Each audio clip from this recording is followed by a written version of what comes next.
សម្រាប់ចូលឆ្នាំខាងមុខនេះបងប្អូនដែលត្រូវការរថយន្តប្រភេទ pick up បាទគឺបងប្អូនអាចមកមើលនៅក្នុង BVD showroom នៅសាខា OKD ដោយសារលោកខ្ញុំបច្ចុប្បន្ននេះគឺកំពុងតែឈរនៅផ្នែកខាងក្រោយនៃរថយន្ត BVD សាកសិក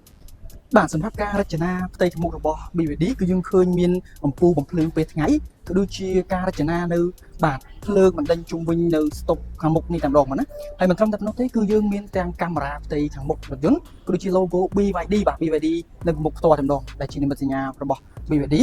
ហើយក្នុងនោះគឺយើងមានគុជបាទគុជនេះគឺយើងមានចំនួន4គ្រាប់បាទ4គ្រាប់ទាំងឆ្វេងនិងស្ដាំសម្រាប់បំភ្លឺផ្លូវឲ្យកាន់តែច្បាស់បាទបើយើងកលេចមកមើលកង់រថយន្តវិញគឺយើងឃើញថាយើងប្រើប្រាស់បាទយ៉ាងទំហំ18អ៊ីងក៏ដូចជារង្វង់បាទ265និងកម្រាស់បាទ65បើសិនមកយើងកលេចមកមើលផ្ទៃខាងក្នុងនៃរថយន្តគឺបងប្អូននឹងមានការចាប់អារម្មណ៍ពាក់ព័ន្ធជាមួយនឹងចង្កឹះលេខនៃរថយន្តគ្រឿងនេះគឺការរចនាឡើងតាមទម្រង់បែបជាលក្ខណៈការប្រើប្រាស់នៅក្នុងយន្តហោះហើយសម្រាប់អេក្រង់ផ្ទៃខាងមុខវិញ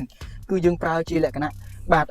អេក្រង់កំសាន្តហើយមិនត្រឹមតែប៉ុណ្ណោះទេគឺមានការកំណត់ option ក្នុងការប្រើប្រាស់ផ្សេងៗគឺនៅក្នុងអេក្រង់នេះផងដែរហើយអេក្រង់នេះគឺយើងអាចបង្វិលបាទចុះឡើងបានបើសិនជាយើងក៏លេខមកមើលផ្នែកខាងក្រោយនៃរថយន្តគឺមានភាពធំទូលាយសម្រាប់បងប្អូនដែលមានសមាជិកគ្រួសារចន្លោះ5ឬក៏6នាក់គឺគ្រប់តែម្ដងពូចន្លោះខាងក្រោយគឺយើងអាចផ្ទុកចំនួនមនុស្សរហូតដល់ចន្លោះ3ទៅ4នាក់ហើយសម្រាប់បាទដំបូងខាងលើគឺមានភាពទូលាយគឺសូម្បីតែខ្ញុំបាទកម្ពស់1.70 ម៉ែត្រគឺអង្គុយទៅគឺមានអារម្មណ៍ថាវាអត់មានភាពទើសទាល់សម្រាប់ដំបូងខាងលើទេក៏ដូចជាកម្រិតនៃការអង្គុយចុះ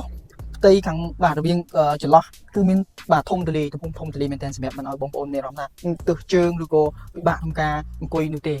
អញ្ចឹងមិនត្រឹមតែប៉ុណ្ណោះគឺយើងមានម៉ាស៊ីនត្រជាក់ផ្ទៃខាងក្រោយបាទយើងមានលុយសាកដូចនៅខាងក្លុកខាងមុខដែរបាទដូច្នេះសម្រាប់បងប្អូនដែលមានតម្រូវការក្នុងការប្រើប្រាស់រថយន្តនាពេលចូលឆ្នាំខាងមុខនេះខ្ញុំបាទសូមផ្ដល់នៅជំរើសមួយសម្រាប់បងប្អូនក្នុងការសម្រាប់ចិត្តទិញរថយន្តមួយគ្រឿងនេះគឺដោយសារតែលក្ខណៈនៃការរចនាក៏ដូចជាភាពធន់ងាយស្រួលមែនទែនក្នុងការប្រើប្រាស់សម្រាប់កំសាន្តក៏ដូចជាធ្វើដំណើរផ្សេងៗក្នុងរដូវកាលចូលឆ្នាំខាងនេះគឺពិតជាស័ក្តិសមមែនទែនដូច្នេះពីខ្ញុំបាទជុនហេងសូម